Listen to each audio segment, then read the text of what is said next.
اعوذ باللہ من الشیطان الرجیم بسم اللہ الرحمن الرحیم الحمد للہ رب العالمین والصلاة والسلام علی اشرف الانبیاء والمرسلین وعلى آلہ الطیبین الأطہرین لا سیما بقیت اللہ فی الارضین روحی وارواح العالمین لہ الفدا واللعنة الأبدیة على أعدائهم من الآن إلى قیام یوم الدین.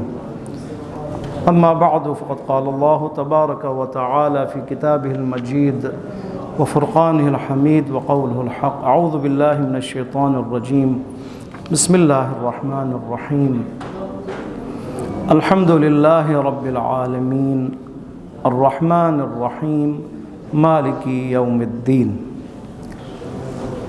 خداوند متعال کا شکر ہے، پروردگار عالم نے ایک دفعہ پھر موقع فراہم کیا، توفیق عطا کی کہ مسجد مقدس میں بیت اللہ میں حاضر ہوں اور پروردگار عالم کے حضور میں سر بسجود ہوں. ہماری گفتگو چل رہی تھی سورہ الحمد میں، اور سورہ الحمد میں پہلی 4 آیتوں کے حوالے سے گفتگو ہو رہی تھی. پہلی آیت بسم اللہ الرحمن الرحیم ہے، دوسری آیت الحمد للہ رب العالمین، تیسری الرحمن الرحیم، اور چوتھی مالک یوم الدین. 4 آیتیں، بہت ہی اہم آیتیں. الحمدللہ سے آغاز ہوا اور اس کے بارے میں گفتگو ہوئی. الحمدللہ، الحمدللہ یعنی ساری تعریفیں اس اللہ کے ساتھ مخصوص ہیں. ہر تعریف اللہ کے ساتھ مخصوص ہے، چاہے ہم کسی کی بھی تعریف کریں، اپنی تعریف کریں، اپنی اولاد کی تعریف کریں، اپنی اولاد کے رنگ اور صورت کی تعریف کریں، گھر کی تعریف کریں، کسی بھی نعمت کی تعریف کریں. دراصل در حقیقت تعریف اللہ کے لیے ہے، کیونکہ اللہ ہے جو خالق کائنات، اللہ ہے جو رب کائنات ہے، اللہ ہے جو دینے والی ذات ہے، خیر المعطی ہے. لہٰذا الحمدللہ تمام تعریف اس اللہ کے لیے ہے. حمد و ثنا کے لائق صرف اللہ کی ذات ہے حقیقی طور پر.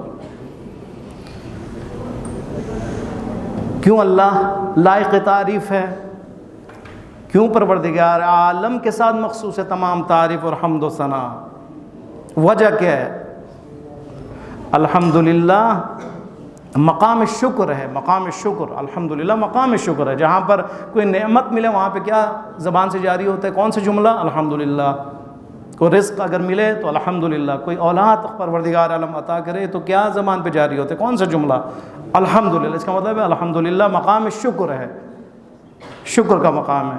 شکر کی حالت میں، نعمت کے وصول کی حالت میں، نعمت ملنے پر، خدا کے طرف سے کرم ہونے پر، پروردگار عالم کی طرف سے نعمت کے حصول پر خداوند متعال کے حضور الحمدللہ کہا جاتا ہے.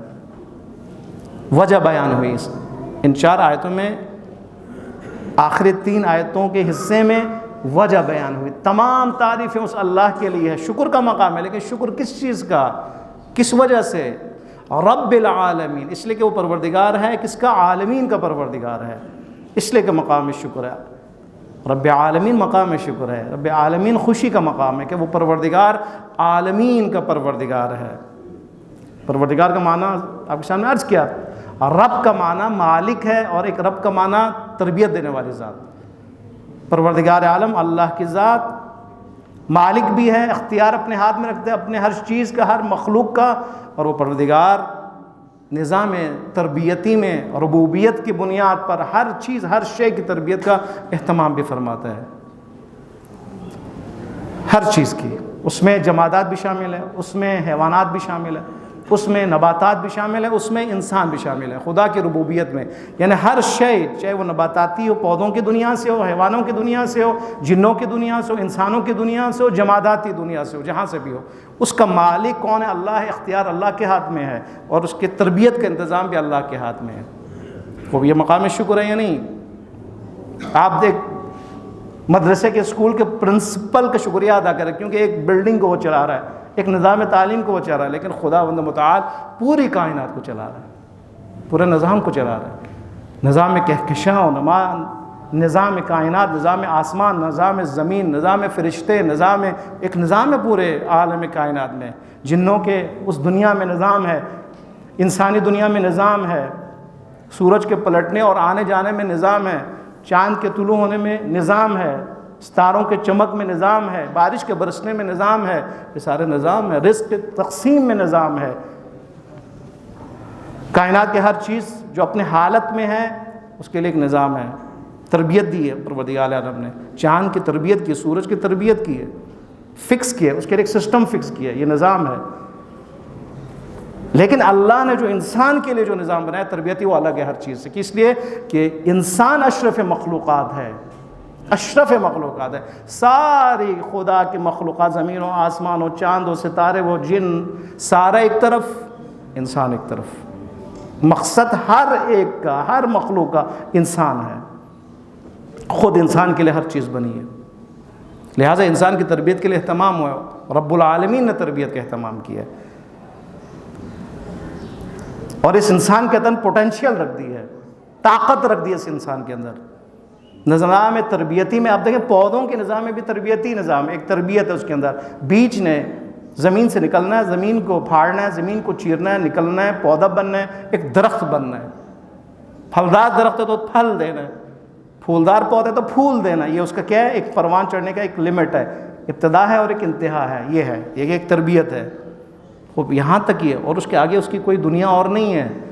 پودوں میں یہ، اور اگر آپ حیوانی دنیا میں جائیں وہاں پہ بھی یہ. اس نے بچہ پیدا کرنا ہے، بچے نے بڑھنا ہے، اور خداوند متعال نے تربیتی نظام حیوانوں کے اندر غریزات رکھ دی ہے، ایک شعور رکھ دی ہے ہر حیوان کے لیے اپنے طور پر، کہ اس نے پرورش کرنی ہے اپنے بچے کی، کھانا کھلانا ہے، بچاؤ کرنا ہے، سردی سے بچانا ہے، گرمی سے بچانا ہے، دشمنوں سے بچانا ہے، اس کے لیے رزق کا اہتمام کرنا ہے. نہیں یہ تربیت اہتمام، لیکن اس کے اپنے حد تک محدود ہے. ترقی نہیں ہے، نہ پودوں میں ترقی ہے، نہ حیوانوں میں ترقی ہے. آپ بتائیں، آم کا درخت اگر 50,000 سال پہلے آم کا درخت یہی آم کا درخت تھا، آج بھی وہی آم کا درخت ہے. پودوں میں آپ دیکھیں، بلی کی زندگی وہی زندگی ہے جو آج بلی کی زندگی ہے.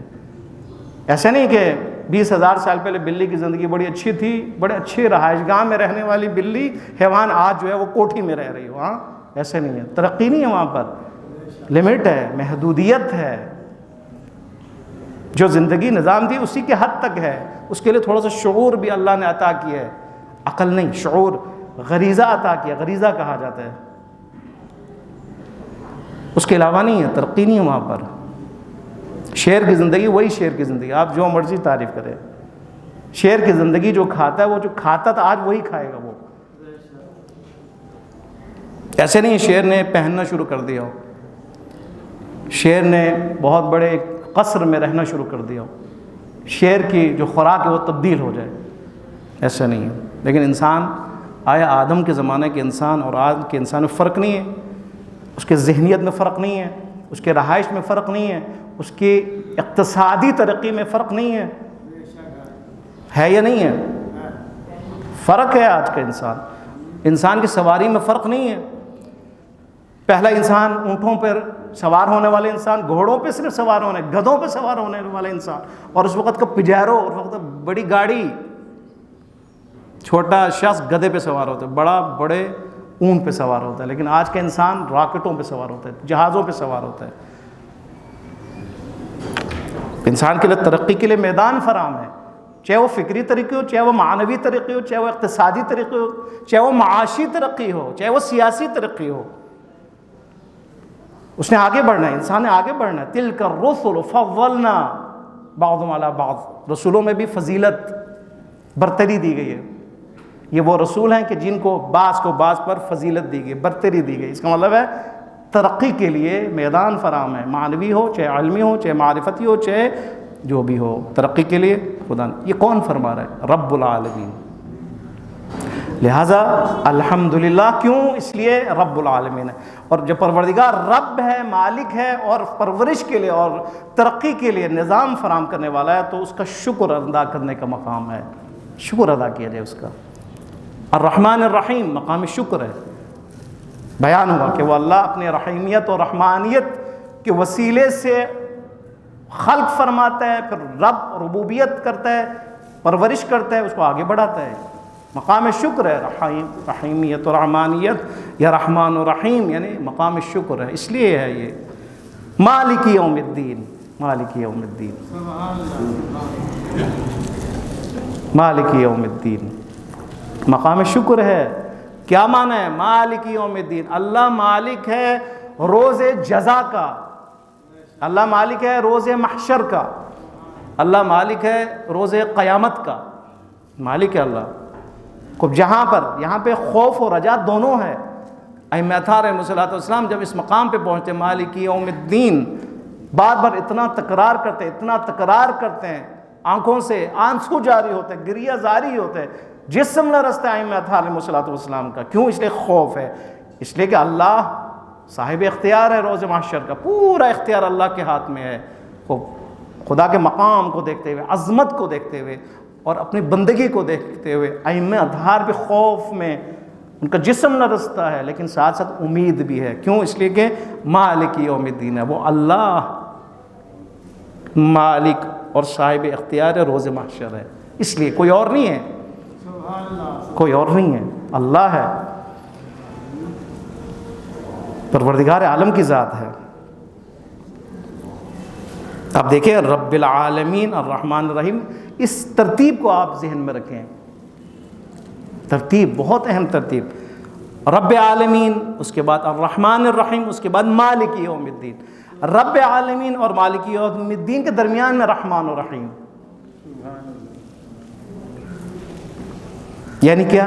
وہ پروردگار جس کے ہاتھ میں نظام ہے، جو رب ہے، جو مالک ہے، جو نظام چلانے والا ہے، وہ کس بنیاد پر نظام چلا رہا ہے؟ وہ رحمان اور رحیمیت کی بنیاد پر چلا رہا ہے، اپنی مہربانی کی بنیاد پر چلا رہا ہے، اپنی شفقت اور کرم کی بنیاد پر چلا رہا ہے۔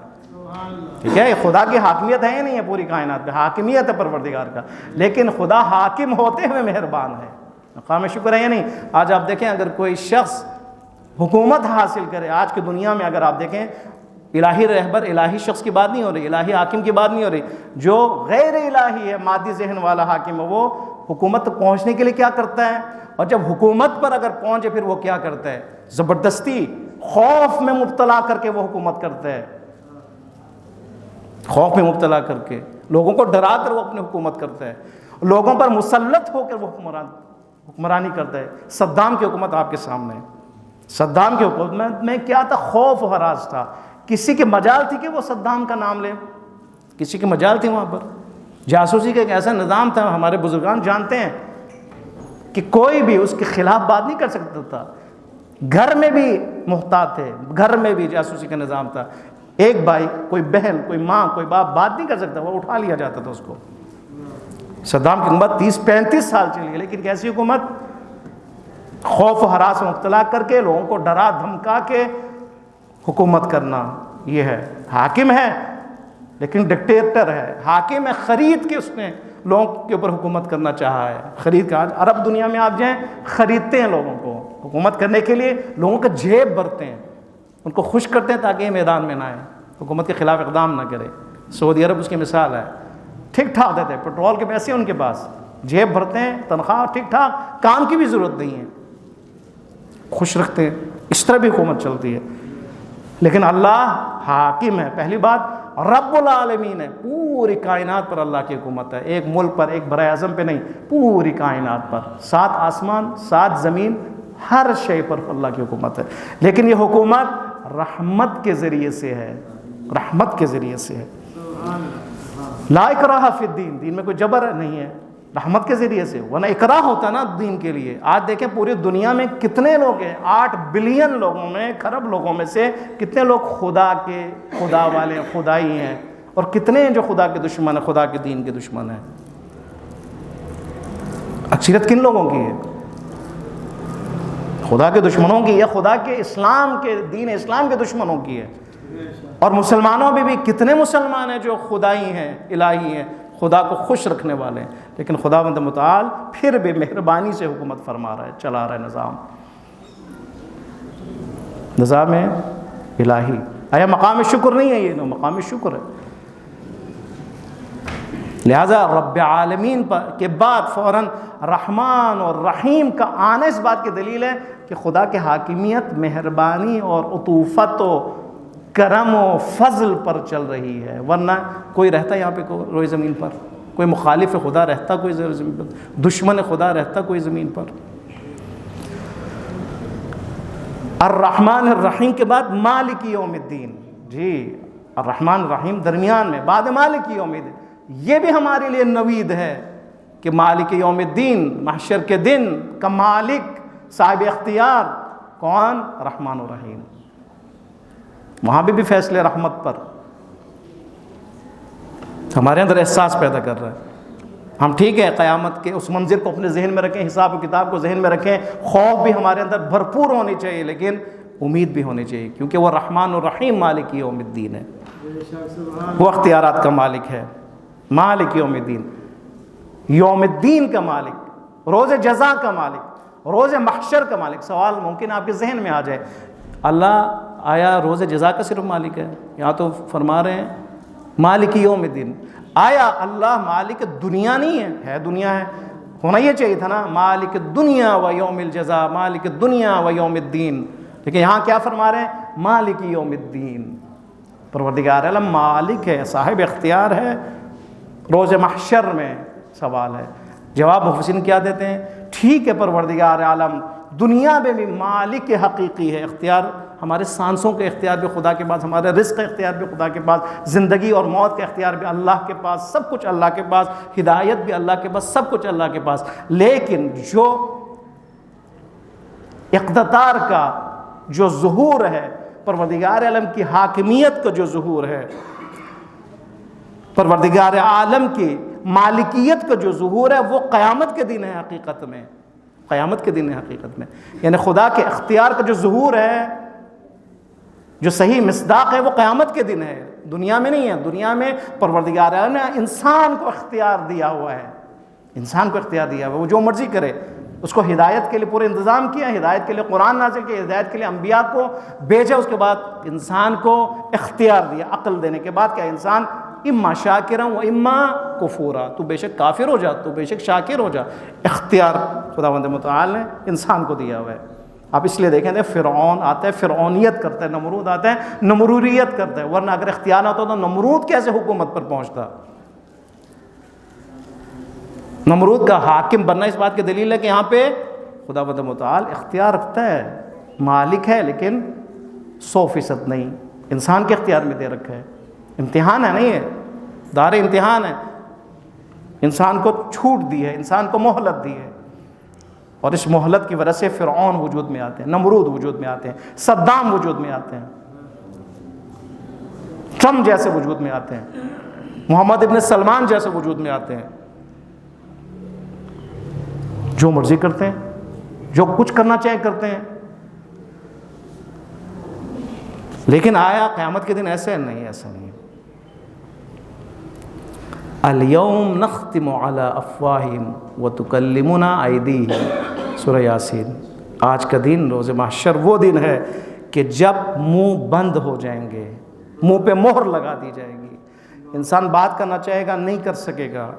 وتکلمنا ایدیہم، ان کے ہاتھ ہم سے گفتگو کریں گے۔ ہاں، وہاں پہ انسان منکر ہونا چاہتا ہے، اقرار کرنا چاہتا ہے، یہ نہیں کرنا چاہتا، انکار کرنا چاہتا ہے میں گناہ گار نہیں تھا، نہیں کر سکتا، اس کے اختیار میں نہیں ہے، اس کے منہ پہ تالے پڑ جائیں گے، اس کے منہ پہ مہر لگا دیا جائے گا، اس کے ہاتھ کو حکم دیا جائے گا تو بول، تو نے کیا کیا تھا، اس ہاتھ سے تو نے کیا گناہ کیا تھا، اس ہاتھ سے تو نے کس پر ظلم کیا تھا، اس ہاتھ سے کیوں چوری کیا تھا، یہ ہاتھ یتیم پہ کیوں اٹھے تھے، اس ہاتھ نے کیوں حرام کمایا تھا، یہ ہاتھ بول پڑے گا۔ انسان چاہے گا نہ بولے، مکر جائے، نہیں، ہاتھ بولے گا، اختیار ہے اس کے اوپر، کوئی اختیار نہیں، دنیا میں اختیار ہے اس کے لیے۔ الیوم نختم علی افواہہم وتکلمنا ایدیہم وتشہد ارجلہم، ان کے پاؤں گواہی دیں گے، بول پڑیں گے، گواہی دیں گے، زبان ان کو دی جائے گی، پاؤں بولے گا کہاں گیا تھا یہ، کہاں گیا تھا، بما کانوا یکسبون، جو کچھ اس نے عمل کیا اس کے بارے میں خود پاؤں بولے گا، خود ہاتھ بولے گا، زبان بند، زبان دنیا تک، زبان سے آپ جھوٹ بھی بول سکتے ہیں، زبان سے آپ سچ بھی بول سکتے ہیں، زبان سے آپ ذکر خدا بھی انجام دے سکتے ہیں، زبان سے آپ گانے بھی گا سکتے ہیں، غیبت بھی کر سکتے ہیں، لیکن وہاں نہیں، وہاں اختیار نہیں ہے آپ کے لیے۔ لیکن ساتھ ساتھ ایک روایت آپ کے سامنے سورہ انفطار 19، یوم لا تملک نفس لنفس شیئا، یہ وہ دن ہے کہ کوئی نفس کسی نفس کو کا اختیار نہیں رکھے گا۔ یہاں پہ دنیا میں باپ کا اختیار بیٹے کو، بیٹا کے اختیار فلان کو ہے، ٹھیک ہے نہیں ہے، بینک مینیجر کے اختیار ان کے اوپر ہے، کسی اور کے اوپر ہے، کارخانے میں جائیں تو کارخانے کا مالک کے اختیار دوسروں کے اوپر ہے یا نہیں یہ، لیکن وہاں پہ کوئی نہیں ہے۔ لا تملک نفس، مالکیت نہیں ہے وہاں پر، کوئی بھی نفس، کوئی بھی شخص ذرہ برابر بھی کسی کے بارے میں کسی کے حوالے سے اختیار نہیں رکھتا ہوگا، سفارش کا اختیار نہیں رکھتا ہوگا، پیسے دے کر خریدنے کا اختیار نہیں رکھتا ہوگا، پارٹی بازی کا اختیار نہیں رکھتا ہوگا۔ دنیا میں یہ سارا کچھ دنیا میں، خرید و فروش دنیا میں ہے، سفارش کی دنیا یہ دنیا ہے، پارٹی کی دنیا یہ دنیا ہے، عہدوں کے لالچ دے کر انسان کو لانے والے یہ دنیا ہے، وہاں پہ نہیں ہے ایسا، وہاں پہ نہیں ہے۔ باپ اگر بہشت میں ہے اور بیٹا جہنم میں جا رہا ہے، باپ کو کوئی اختیار نہیں کہ وہ کہ اس کو میں بہشت میں لے کے جانا چاہوں، جنت میں لے کے جانا چاہتا ہوں، کوئی اختیار نہیں ہے۔ آپ بتائیں، اس لیے ہے مالک یوم الدین، یعنی اللہ کی مالکیت کا ظہور، یعنی اللہ کی اختیار کا ظہور کہاں پہ ہے؟ دنیا میں، آخرت میں؟ آخرت میں مکمل اختیار اللہ کا ہے۔ انسان بے بس ہے، کیوں؟ اس لیے کہ دار عمل نہیں ہے، آخرت دار عمل نہیں ہے، دنیا دار عمل ہے، اس لیے عمل میں چھوٹ ہے، وہاں پہ روز حساب ہے، سب کچھ بند، زبان بند، اس کا عمل کا دروازہ بند، سب کچھ بند ہے، کچھ بھی نہیں کر سکتا، وہ جو چاہے کچھ بھی نہیں کر سکتا۔ لیکن ایک بات ہے، لا تظلم نفس شیئا، کسی پہ ظلم نہیں ہوگا، کسی پہ ظلم نہیں کیا جائے گا۔ اللہ ہے قاضی وہاں پر، اللہ ہے وہاں پر جج، فرار ممکن نہیں ہے وہاں پر، لیکن ظلم نہیں ہوگا، ظلم نہیں ہوگا، اور ظالم کا بھی حساب لیا جائے گا، ظالم کو انجام تک پہنچایا جائے گا۔ جتنے بھی یہاں پہ ڈکٹیٹر جو دنیا میں جنہوں نے ظلم و ستم کیے، ان کا حساب ہے، وہ نہیں بچیں گے۔ اب یہ نوید ہے نہیں ہمارے لیے، یزید نہیں بچے گا، نوید ہے نہیں ہمارے لیے، شمر جیسا نہیں بچے گا، نوید اور ہے یا نہیں، خوشخبری ہے یا نہیں ہمارے لیے۔ جنہوں نے قتل و غارت گری کا بازار گرم کیا، وہ نہیں بچیں گے، ہے یا نہیں ہمارے نوید یہ۔ جنہوں نے نیک عمل کیے ان کو جزا دی جائے گی، یہ ہے یا نوید ہے یا نہیں۔ رحمان اور رحیم کے بعد مالک یوم الدین، مومن کے لیے خوشخبری ہے، وہاں پر خوف بھی ہے اور امید بھی ہے، وہاں پر انعام بھی دیا جائے گا، بہشت بھی موجود ہے وہاں پر۔ صرف محنت کرنی ہے، صرف اپنے آپ کو تبدیل کرنا ہے، صرف ارادہ کرنا ہے، جہاد کرنا ہے کہ انسان خود شناس بن جائے، دشمن شناس بن جائے، خود شناس بن جائے، دشمن شناس بن جائے، اللہ شناس بن جائے، اتنا ہے۔ معرفت بڑھانا ہے، اپنی قیمت اور قدر کا احساس کرنا ہے، اور اس کے بعد آگے بڑھنا ہے۔ دنیا بھی اس کی ہے، آخرت بھی اس کی ہے۔ یہ نوید ہے یا نہیں نوید ہے؟ لہٰذا سورہ الحمد میں یہ 4 آیتیں بہت ہی اہم ہیں، اور اگر آپ اور میں اگر سمجھیں گے تو نماز میں لطف آئے گا، سمجھیں گے تو نماز کی شیرینی باقی رہے گی، سمجھیں گے تو نماز میں اکتاہٹ نہیں ہوگی، سمجھیں گے تو پھر ہم عبد خدا بن سکتے ہیں۔ نماز حاضری ہے پروردگار عالم کے سامنے، عرض کیا تھا کہ یہ حاضری پریکٹس ہے اس روز قیامت کے دن حاضری کے لیے، ہر روز 5 دفعہ حاضر ہو خدا کے سامنے، تاکہ وہاں ایک بڑی حاضری ہے اس کے لیے تیار ہو جائے۔ 5 دفعہ حاضر ہو، اپنا حساب کتاب دے، 5 دفعہ حاضر ہو، اپنے آپ کو گناہوں سے پاک کرے۔ نماز گناہوں کو پاک کرتی ہے، ایک نماز کے بعد سے اگلی نماز کے درمیان گناہوں کا کفارہ اگلی نماز ہے۔ لیکن کون سی نماز؟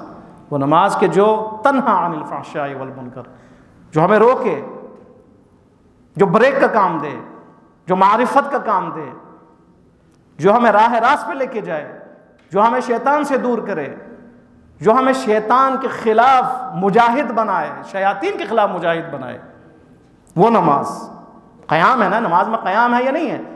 وہ نماز مفید ہے کہ جو ہمیں قیام سکھائے، لڑنا سکھائے. حاضری ہے حاضری. خوب اس حاضری میں ہم نے کیا کرنا ہے؟ ہم احساس تو کریں کہ ہم حاضر ہیں، یعنی ورزش نہ ہونا. ہم یہ احساس کر کے ہم حاضر ہیں. جب ہمارے اندر یہ احساس ہو کہ ہم حاضر ہیں اور ہم کہہ کیا رہے ہیں سورہ الحمد میں اور باقی سورت میں اور اذکار میں، تو پھر کیا ہوگا؟ پھر ہمارے اندر جو تبدیلیاں آنی چاہیے وہ تبدیلی آئے گی. ہر روز 5 دفعہ جو خدا کے سامنے حاضر ہو، اور وہ جو حاضر نہ ہو ان کی زندگی میں تبدیلی ہونی چاہیے نہیں ہونی چاہیے، فرق ہونا چاہیے نہیں ہونی چاہیے، چینجنگ ہونی چاہیے نہیں ہونی چاہیے. وہ جو نماز پڑھتا ہی نہیں، وہ جو پڑھتا ہے اس کی زندگی میں، اس کے فکر میں، اس کے شعور میں ہونا چاہیے نہیں فرق ہونا چاہیے. نمازی اور غیر نمازی کے فکر میں، اس کی تجارت میں، اس کی دکانداری میں، اس کی پڑھائی میں، اس کے تعلقات میں اور معاملات میں اگر کوئی فرق نہیں ہے تو اس کی نماز کا کیا فائدہ ہے؟ نماز کا کوئی فائدہ نہیں اس کی. اس فرق کے لیے، اس مقام تک پہنچنے کے لیے تگودو کی ضرورت ہے، معرفت کی ضرورت ہے، اور قرآن شناسی کی ضرورت ہے، اللہ شناسی کی ضرورت ہے. قرآن اسی لیے ہے، قرآن اسی لیے ہے کہ انسان اپنے آپ کو سمجھے، اپنے اہداف کو سمجھے. خدا بند متعال کی بارگاہ میں ہم دعا کرتے ہیں، پروردگارہ بحق قرآن، بحق محمد و آل محمد صاحبان قرآن، پروردگارہ ہمیں صحیح معنوں میں خدائی بننے کی، الہی بننے کی توفیق عطا فرما.